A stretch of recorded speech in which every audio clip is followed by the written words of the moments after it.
नमस्कार, पाकसिद्धी आणि ATC चॅनलमध्ये आपलं स्वागत आहे। आज आपण करूया अगदी झणझणीत आणि चमचमीत अशी काळ्या वाटाण्याची उसळ। इथे मी हे 150 ग्रॅम काळे वाटाणे रात्रभर पाण्यात भिजत ठेवले होते। दुसऱ्या दिवशी हे वाटाणे आपल्याला 2 पाण्यातून धुवून घ्यायचे। त्यानंतर मी यामध्ये एक बटाटा टाकणार आहे। तो बटाटा आणि हे वाटाणे दोन्ही मिळून मी आता कुकरला लावणार आहे आणि त्याच्या 5 शिट्या करून घेणार आहे। असे हे काळे वाटाणे शिजण्यासाठी थोडा जास्त वेळ लागतो। इथे तुम्ही पाहू शकता 5 शिट्या झाल्यानंतर आपले हे वाटाणे खूप छान शिजलेले आहेत। इथे आता आपण मिक्सर जारमध्ये थोडेसे शिजवलेले काळे वाटाणे घ्यायचे आहेत। हे 2-3 चमचे काळे वाटाणे आहेत। त्याचबरोबर एक हिरवी मिरची घ्यायची आहे आणि थोडेसे ओले खोबरे घ्यायचे आहे। हे सर्व साहित्य आपण मिक्सरमध्ये जाडसर वाटून घेणार आहोत। त्याचबरोबर इथे मी भाजलेले कांदा खोबरं वाटण अर्धी वाटी घेतला आहे। तेही आपण या भाजीमध्ये वापरणार आहोत। या वाटणाचा व्हिडिओ मी अगोदरच चॅनलवर शेअर केलेला आहे, तिथे जाऊन तुम्ही तो पाहू शकता। इथे तुम्ही पाहू शकता हे साहित्य आपल्याला हे अशा पद्धतीने 1-2 वेळाच फिरवून घ्यायचं आहे।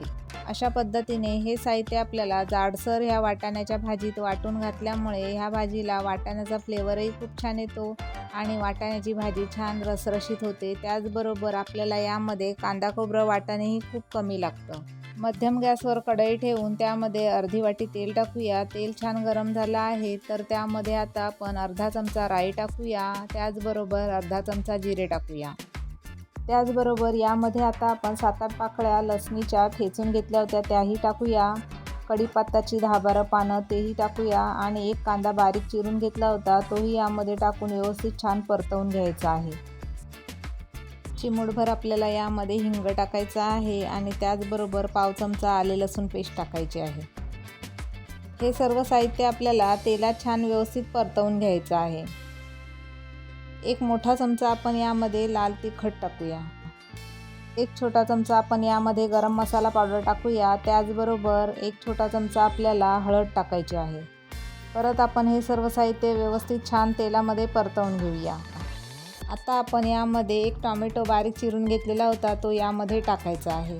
इथे आता या स्टेजला आता आपण यामध्ये अर्धी वाटी कांदा खोबरं वाटण घेतलं होतं ते यामध्ये टाकून तेही व्यवस्थित छान तेल सुटेपर्यंत परतवून घ्यायचं आहे। त्या अगोदर माझ्या चॅनलला जर सबस्क्राईब केले नसेल तर सबस्क्राईब करा आणि बेल प्रेस करून बेल ऑलवर ठेवा, म्हणजे मी अपलोड केलेल्या प्रत्येक व्हिडिओचं तुम्हाला नोटिफिकेशन सर्वात पहिले मिळेल। अशा पद्धतीने इथे आपलं तेल सुटेपर्यंत सर्व साहित्य तेलात छान परतवून झालेलं आहे। आता आपण इथे काळे वाटाणे 2-3 चमचे त्याचबरोबर ओलं खोबरं आणि हिरवी मिरचीचं वाटण केलं होतं ते यामध्ये टाकून व्यवस्थित छान एकत्र मिसळून घ्यायचं आहे।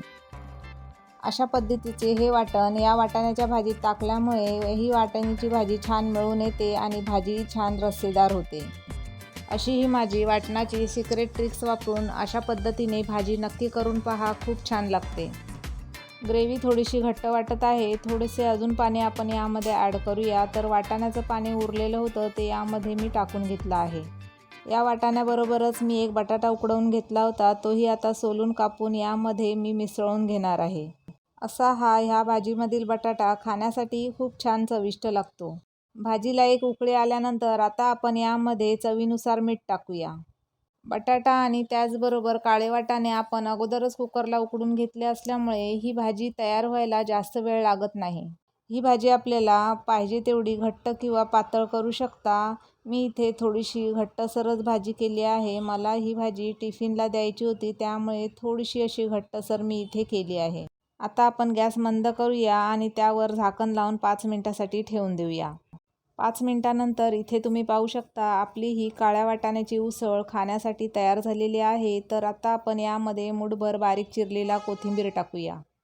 कोकणामध्ये अशी ही काळ्या वाटाण्याची उसळ एरवीही करतात, परंतु गोकुळाष्टमीच्या दिवशी आवर्जून केली जाते। त्याचबरोबर ही भाजी पंक्तीतही वाढली जाते। अशी झणझणीत आणि चमचमीत अशी काळ्या वाटाण्याची उसळ खाण्यासाठी तयार झालेली आहे। ही भाजी तुम्ही पुरीबरोबर, वड्याबरोबर, चपातीबरोबर, भाकरीबरोबर, त्याचबरोबर भाताबरोबरही खाऊ शकता। व्हिडिओ आवडल्यास व्हिडिओला लाईक, शेअर आणि सबस्क्राईब करा। थँक्यू, धन्यवाद।